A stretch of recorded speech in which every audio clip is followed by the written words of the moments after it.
Hi everyone, it's Ilosonika. Di video kali ini aku akan bahas tentang speaking session TOEFL IBT. Nah, di speaking session ini nanti teman-teman akan menjawab 4 soal. Yang sebenarnya 4 soal ini terdiri dari 2 tipe. Yang pertama itu ada namanya independent text gitu. Lalu yang kedua ada namanya itu integrated text. Nah, untuk yang independent text ini itu hanya satu soal saja teman-teman. Biasanya ada di question number 1.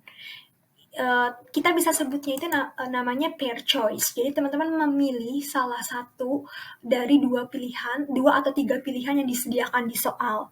Nah, kenapa dibilang independen? Karena nih teman-teman akan memberikan pendapatnya teman-teman. Oke, nah kalau untuk integrated ini ada 3 soal. Yang pertama ada fit and explain. Kalau fit and explain ini biasanya berkaitan dengan announcement atau letters gitu. Jadi nanti teman-teman akan baca announcement terlebih dahulu, lalu mendengarkan audio 2 orang biasanya itu memberikan pendapat tentang announcement itu. Lalu biasanya soalnya akan bertanya nih, kira-kira dari salah satu orang yang di audio itu pendapatnya bagaimana tentang announcement itu.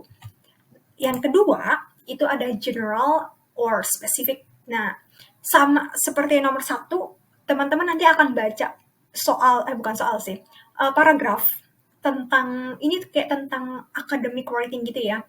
Jadi teman-teman akan baca sebuah teori, nantinya akan ada audio yang berkaitan dengan paragraf tersebut, tapi di audio itu biasanya memberikan contoh.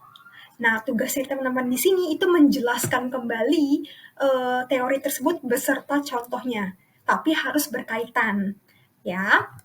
Dan yang ketiga itu ada summary. Nah, kalau summary ini pure nanti akan listening saja.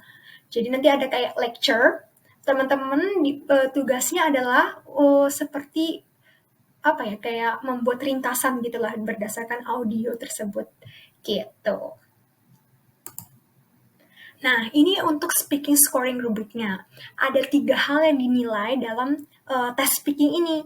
Yang pertama adalah delivery, itu well-paced flow. Maksudnya well-paced flow di sini, teman-teman berbicaranya itu dengan tempo yang normal gitu lah ya. Yang nggak terlalu cepat atau terlalu lambat. Lalu clear. Nah, clear itu maksudnya pronunciation, intonation-nya teman-teman tuh juga jelas. A, I, U, E, O-nya itu jelas gitu. Jadi nggak, ketika ngomong tuh nggak kayak ngegremeng gitu loh. Lalu yang kedua itu ada language use. Nah, ini ada grammar dan vocabulary. Diharapkan ketika teman-teman tes speaking, teman-teman menggunakan grammar yang benar dan menggunakan kompleks vocabulary juga gitu. Tapi kalau misalnya grammarnya ada yang salah ya nggak apa-apa. Tetap bisa kok dapat nilai yang tinggi gitu, nilai full itu 4. Lalu terakhir itu adalah topic development.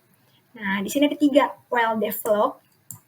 Artinya teman-teman dapat mengembangkan ide atau topik yang ditanyakan itu. Lalu ada coherent, artinya nyambung gitu ya, enggak atau relatif dengan topiknya. Dan yang terakhir adalah clear. Clear di sini tuh jelas gitu maknanya, nggak absurd. Nah, itu dia sekilas tentang speaking. Di video selanjutnya, kita akan belajar dari question number 1. Ditunggu video selanjutnya. Jika merasa video ini bermanfaat, jangan lupa di like dan di subscribe. Sampai jumpa.